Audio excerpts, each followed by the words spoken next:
I knew I was home the second I smelled the pine and dust and old wood smoke on the wind. But that feeling flipped to pure disbelief when I rounded the bend and saw a heavy steel chain stretched across the mountain road my great-grandfather cut into this valley with a mule team and stubbornness in 1924, a shiny, private community, residents only. Sign bolted right into the old Harrington rock marker like history itself had been evicted, and standing there, perfume cutting through the clean air. Like chemical warfare, was this woman climbing out of a white luxury SUV like she was stepping onto a red carpet instead of my family's dirt. She stuck out a manicured hand, not to greet me, but to block me, and said in this syrupy sharp voice that I was trespassing on land she now governed as president of the Summit Ridge Preserve Association. And I swear to you, I almost laughed, because my name is Cole Harrington, and my family has bled into this soil for a century. 3 years earlier, I'd walked away from Silvercrest Valley with my heart half broken and my hands wrecked from working rigs in North Dakota, sending every overtime check to keep my mom in a decent memory care facility in Denver while Alzheimer's stole pieces of her one by one. So while she faded, the cabin she grew up in, the one my great-grandfather Elias Harrington built log by log, just sat here under snow and summer storms, waiting, and when she finally passed, quiet and small in a hospital room that smelled like antiseptic and endings, I told myself I'd come back, patch up the old place, breathe again, maybe remember who I was when life wasn't just 4 drips in crude oil. But when I drove back into the valley, instead of wildflower meadows and the crooked fence I learned to hammer nails into as a kid, there were 8 glass and stone mansions dropped onto the hillsides like alien ships. Perfectly manicured lawns where elk used to graze, fancy landscape lights stabbing into the dusk, and in the middle of all that stood this HOA queen in designer hiking boots that had never seen mud, introducing herself as Marilyn Crossfield, president of Summit Ridge Enclave, real estate visionary, community protector, and apparently self-appointed owner of my entire childhood.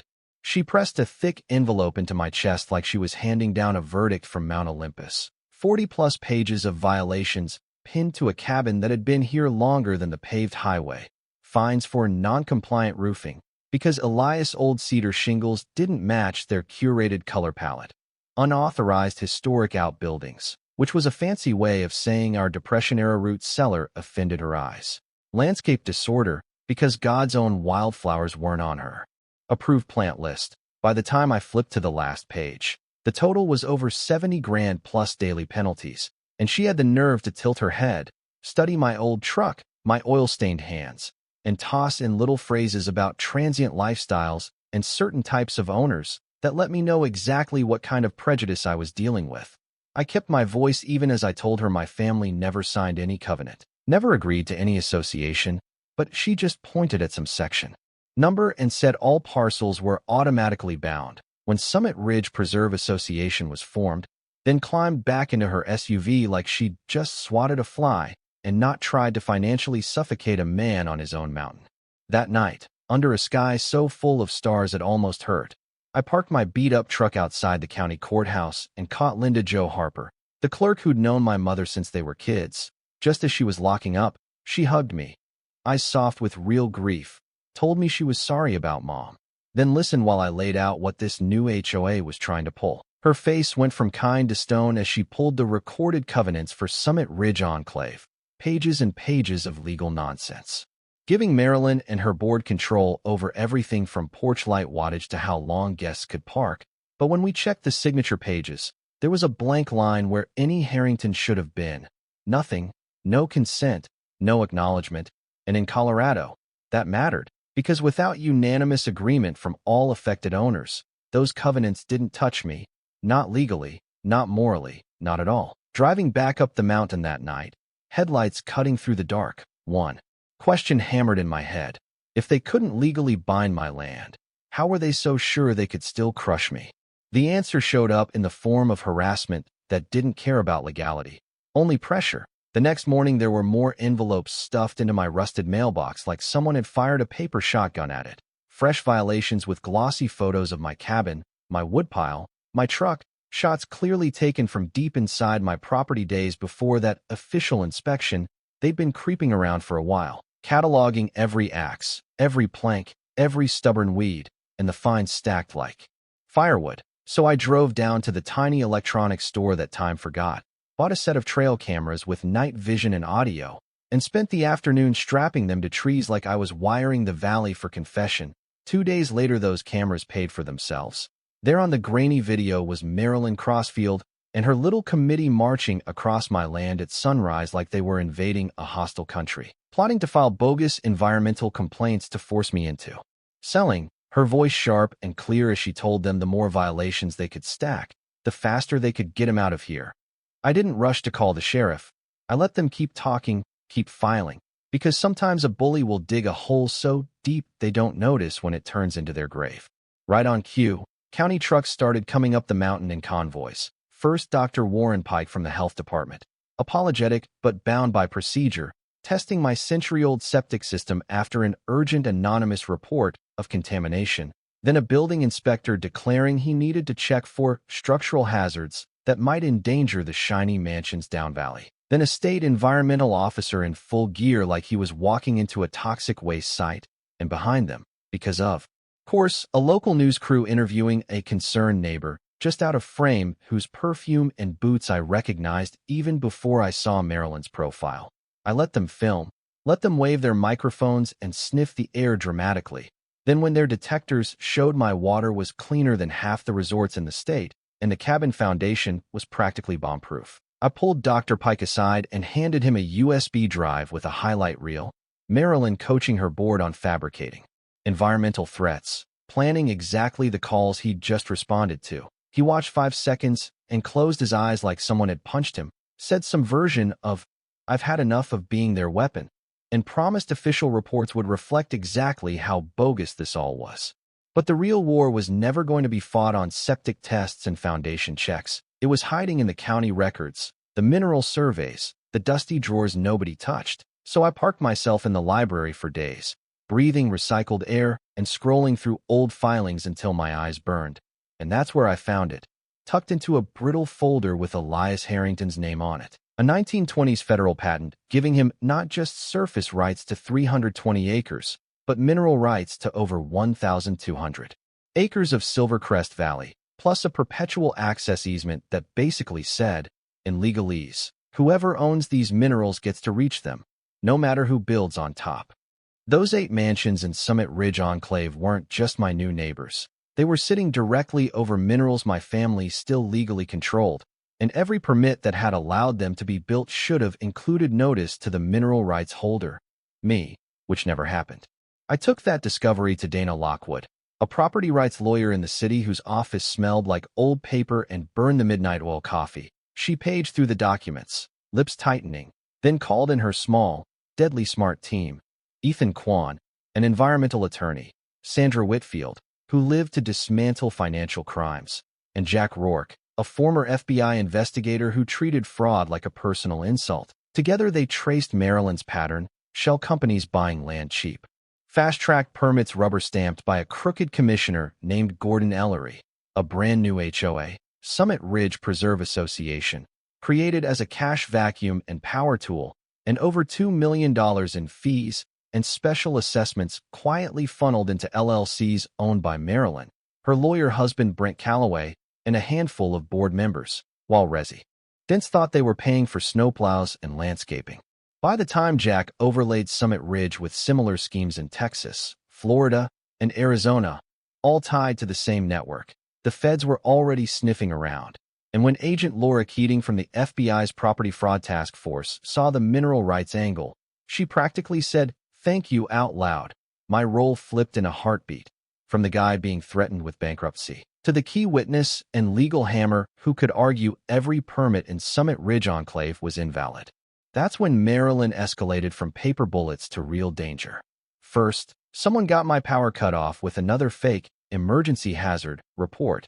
Then I caught 3 masked idiots on my cameras sneaking around with gas cans, flares, and some cheap timing device, trying to stage a fire that would finish the story she'd spent months telling about me being a menace. I stepped onto the porch with my grandfather's old lever-action rifle in plain sight, gave them to the count of 10 to decide if arson charges were worth it, and watched them drop everything and scatter into the dark. When Sheriff Raul Mendoza saw the footage and the gear they left behind, He didn't talk about HOA disputes anymore. He talked about attempted arson, conspiracy, and federal enhancements.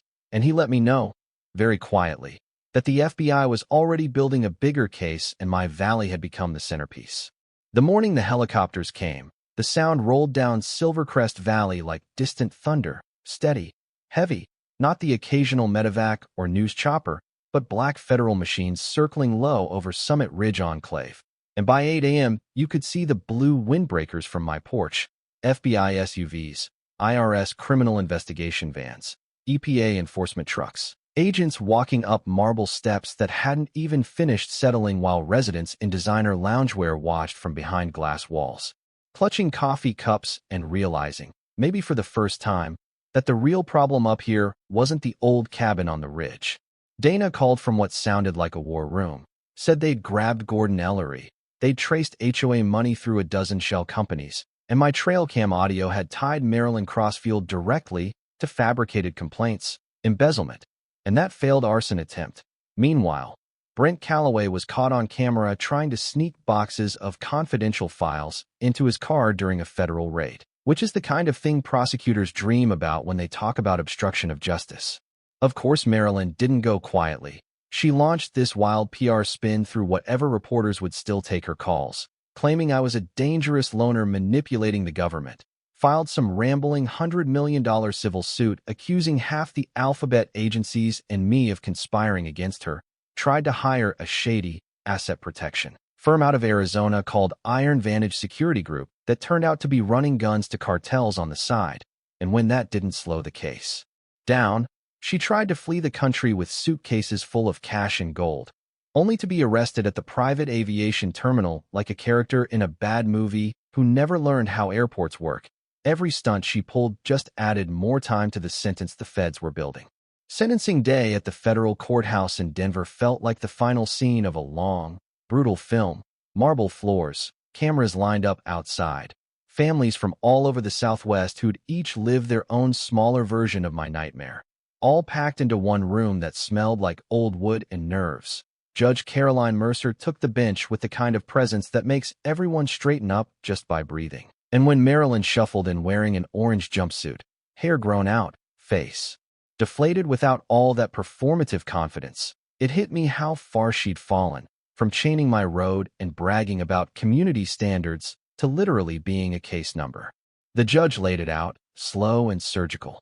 Years of using HOAs as weapons, bending public offices to her will, stealing millions under the guise of protecting neighborhoods, turning government agencies into her personal attack dogs, and then trying to burn evidence, bully witnesses, and run. Then handed down 25 years in federal prison, no parole, 10 more on supervision, and restitution in an amount so huge it didn't even sound like money anymore. It sounded like an answer, like the universe writing a number big enough to match all the lives she'd derailed. When marshals led her away, she spun back, eyes wild, and tried to spit out one last curse in my direction, something about me destroying communities, but the heavy door closed on her words, and the only sound left was pens scratching and a couple of quiet sobs of relief from people who'd waited a very long time to hear they were going to be made whole. 6 months later, Silvercrest Valley didn't look like the battleground I'd come home to. It looked like healing. The manicured lawns had given way to native plants again. Runoff systems were rebuilt. The EPA's cleanup work had turned the creek clear and cold, and the mansions that stayed were retrofitted with solar panels, new septic systems, and a community charter that actually meant neighbors taking care of each other instead of voting on mailbox colors. The seized assets funded full restitution for every family across all those states, plus the Silvercrest Veterans Retreat, a program we set up where combat vets could spend a week at my cabin learning the kind of simple, hard, grounding work that pulled me back from the edge, chopping wood, fixing fences, walking under a sky so big it makes your problems look small for a minute, all paid for, ironically, by the same empire that tried to drive me out. Dana stopped by one afternoon with a newspaper clipping about new laws in half a dozen states, Harrington-style reforms, she joked, bills written to keep another Summit Ridge Preserve Association from turning into a private dictatorship.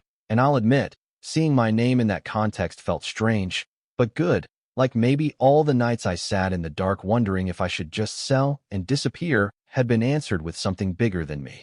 Most mornings now I sit on the porch of Harrington Cabin, real power humming quietly inside the walls, coffee warm in my hands, watching mist burn off the pines while a couple of veterans argue down at the fire pit about who makes the best camp hash. And it hits me how close all of this came to ending differently. How easily bullies win when people are tired, grieving, alone. How much it mattered that one mountain man decided not to fold when a chain went up across his own road. Maryland. Crossfield will probably die behind bars. Gordon Ellery and Brent Calloway are serving their own long stretches. The gun-running security guys were swallowed by federal indictments. And 40-plus families are rebuilding their lives with money that should have been theirs the whole time.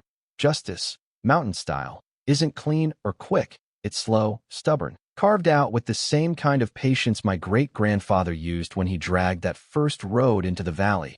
And now that the dust has finally settled, I keep getting messages from people in other towns, other HOAs, other valleys, asking how to fight back when their own Maryland starts tightening the screws. So here's what I keep thinking, staring out over a valley that's finally quiet again. Was I right to push as hard as I did? To help bring down an entire machine instead of just cutting a deal and walking away? When someone uses power and law to crush regular people, what punishment is truly fair? At what point does righteous payback turn into its own kind of excess? You've heard my story. From chains across my driveway to helicopters over Summit Ridge Enclave. Now I want to hear yours. If an HOA or a petty official tried to take your home or your family's land, how far would you go to stop them? And where, for you, is the line between justice and revenge?